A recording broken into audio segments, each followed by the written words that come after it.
Magandang hapon mga kababayan. Breaking news po. Senador Marcoleta nag-deliver na po ng privilege speech dito po sa Senate. Binakbakan po niya ang mga senador na kumokontra po at nilabanan po ang Korte Suprema sa naging desisyon dito po sa court ruling sa impeachment ni Sara Duterte. Napahiya po ang mga senador gaya nila De Lima, Congressman, sila Bam Aquino, Risa Hontiveros, Tito Soto, at iba pang mga nagmamagaling, mga kababayan, pati mga legal luminary.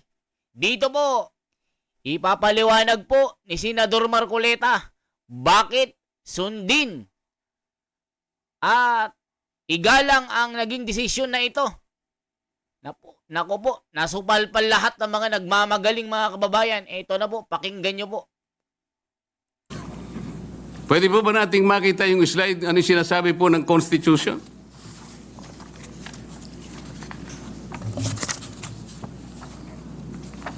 A verified complaint for impeachment may be filed by the member of the House, blah, blah, blah. Ang sinasabi po rito,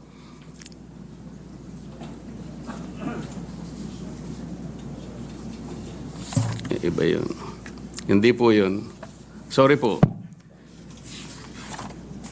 Nakalagay po, in-include sa 10th session day. Yun po yung section number 36. Hindi po totoo yun. Ilang violations na po?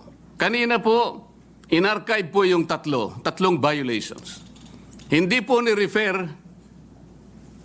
sa Committee on Justice. Pangatlong violation. 6 na po. Ngayon sinasabi po, in-include po sa order of business. Hindi rin po. 3 violations na naman. 9 na po. At sabi po nila, yung session 36 is the 10th session. Hindi po. Bilangin po natin yung December 2. That was the date when the first complaint was filed, endorsed, and received by the Office of the Secretary General. December 2 is session number 26. Mr. President, bilangin po ninyo yung session number 26 up to session 36 na sinasabi ng Solicitor General. Yun po ang 11th session. That was not the 10th session. Ang 11th session is session number 35. Just for the record, Mr. Speaker. So ilang violation na po yan? Balikan po ninyo yung Rule 2 na nandyan po sa slide, Mr. Speaker. Ano po yung mode of initiating impeachment? Ganito po ang sinasabi ng rule of the House of Representatives. Impeachment shall be initiated by the filing and subsequent referral to the Committee of Justice. Ito po yung Sereno versus, Francisco versus House of Representatives. Verified complaint for impeachment filed by any member of the House of Representatives, i-refer po sa Committee on Justice. Verified complaint filed by any citizen upon a resolution endorsement by any member thereof, i-refer po sa Committee on Justice. A verified complaint or resolution impeachment filed by at least 1/3 of all members of the House, i-refer din po sa Committee on Justice. Bakit po ang ginawa nila nung makakuha sila ng higit sa 1/3, dali-dali po nilang tinransmit sa Senate? Ang pagkakakala po nila, Mr. Speaker, sapagkat ang pinagbatayan po nila ay yung Rule 4 na kung saan in Section 14 sinasabi po endorsement of the complaint resolution to the Senate. Ang sinasabi lamang naman po noon, Sir President, ay yung pamamaraan kung paano po i-endorse yung impeachment complaint that was signed by 1/3 or even more members of the House of Representatives. Hindi naman po sinasabi doon na hindi na sa i-refer sa Committee on Justice. Bakit po nakalagay dito sa rule? Kailangan i-refer din siya sa Committee on Justice, but they never did. Mr. Speaker, Mr. President. So ilang violations na po ito? You cannot use Section 14 in isolation of Section 2. Hindi po pwede yun. Binigyan po ba ng discretion, Mr. President? Was the House given the discretion to select, to withhold and select from among the 4 impeachment complaints, which will be the one to be transmitted in the Senate in derogation of the 1-year ban rule. Wala po silang discretion.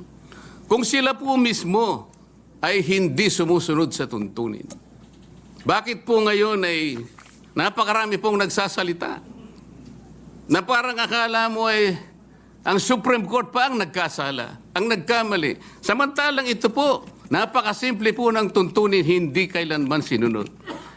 Even the 10th session day na sinasabi nila, 11th session day nung ilagay po nila sa order of business, sabi nila, they never included them in the order of business. Wala po. Nasa akin po yung kopya. Ano ba po ang pagkakamali? Mr. President, ipakita po natin yung last page ng impeachment complaint. Pakita po sa slide. Ayan po, Mr. President. Subscribed and verified before me.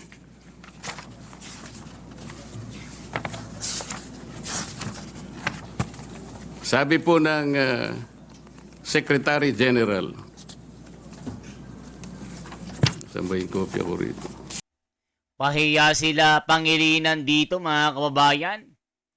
Natulala sila Risa Hontiveros, sila Tito Soto, sila De Lima, pati mga galing-galingan ng mga profesor, mga galing-galingan ng mga law student, mga luminary, Tito Soto, napanganga na lang, mga kababayan. Nagmamagaling din kasi ito Tito Soto Kiko Pangilinan, abogado ka pa naman, pero yung sinumpaan mo na igalang ang Korte Suprema at igalang ang batas, di nyo sinusunod.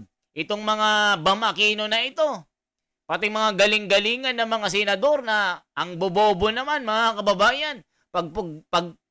Pag-uusapan ay batas, buti na lang nandyan si Senador Marcoleta na nagpapaliwanag ng katwiran.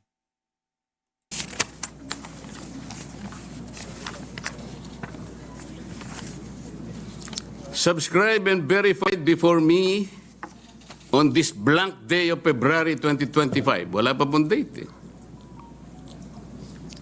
Ito po ba ang verification, Mr. President?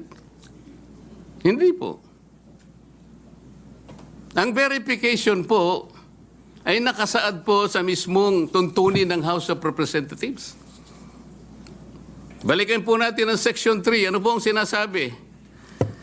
Section 3, Paragraph 2. An impeachment complaint is verified by an affidavit that the complainant has read the complaint and that the allegations therein are true and correct of his personal knowledge or based on authentic records. At the very least, yun ang dapat na ilagay po. Nakalagay po ba sa verification dito? Ng Secretary General ng House of Representatives? Wala po.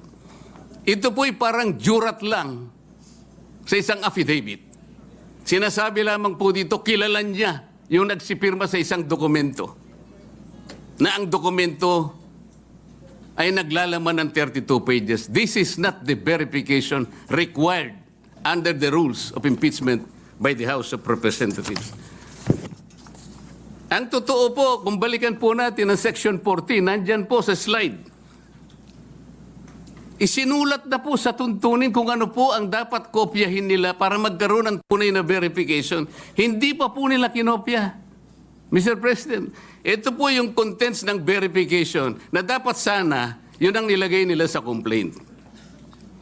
We, sabi po rito, after being sworn in accordance with law, depose and state that we are the complainants. Never miss a story. Unlock exclusive. O yan, mga kababayan, ang tindi. Ngayon po, puntahan po natin ito. Binakbakan si De Lima dito, mga kababayan, no? Tignan nyo po, Marcoleta hits De Lima statement. Ito po, mga kababayan, pakinggan po natin. Matindi po ito. Alright, team, we're transitioning. Matindi po ito, mga kababayan. Naku po, grabe itong banat ni Marcoleta dito.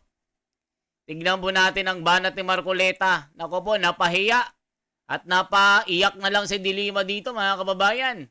Pakinggan po natin ang sinasabi ni Marcoleta dito. Diyos ko Lord, mapapahiya sila ngayon. Nandito na ang magiting na Senador Marcoleta. Proud akong mapakinggan ito mga kababayan. Ito na po. Yari si De Lima. Mag-iiyak-iyak dito sa sinabi ni Marcoleta, mga kababayan. Sa Ilonggo po, Lagdos. Sa Ilocano, Marakusol. Sana po tama ang aking pagkaka-pronounce. Nakusil. Ang dami pong nagsasalita, Mr. President. Doon lang pa po sa House of Representatives. Isa pong bagong pasok doon. Ngunit matagal na pong nagserbisyo sa ating bansa. Naging senadora, naging Secretary of Justice, naging chairman ng Human Rights Commission. Alam po ba kung ano sinabi niya sa isang panayam? Ito po, nakuha ko. Harap-harapan na tayong niloloko. Kakaibang korte ito. Sana sa palengke na lang final ang impeachment case. At least doon, may nagtitinda ng totoo. Sana po, magtinda po siya ng matagudtod na kanin dyan sa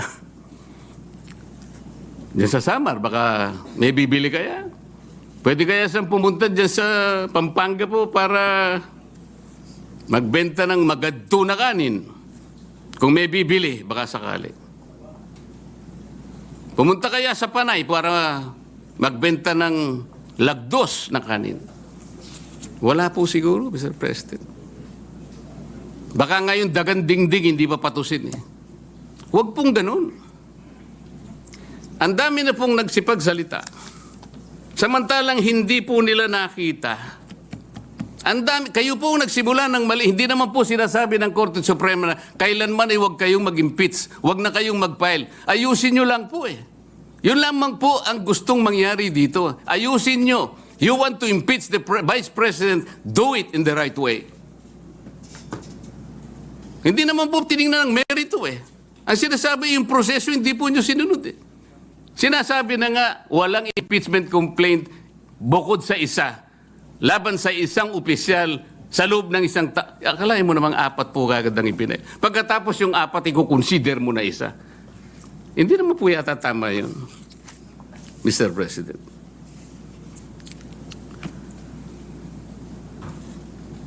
Mr. President,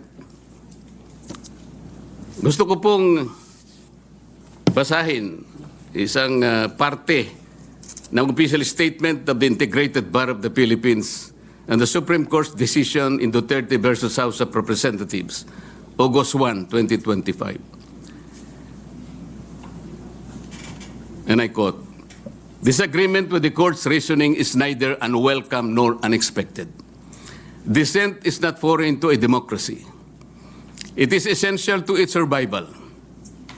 But to incite public repudiation of its authority, or even just to call for its outright defiance, erodes the very foundation of the legal order.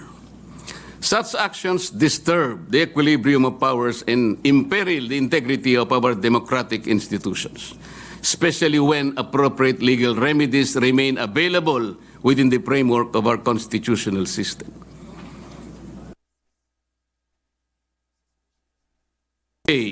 The law ceases to be a constraint on power and becomes its casualty.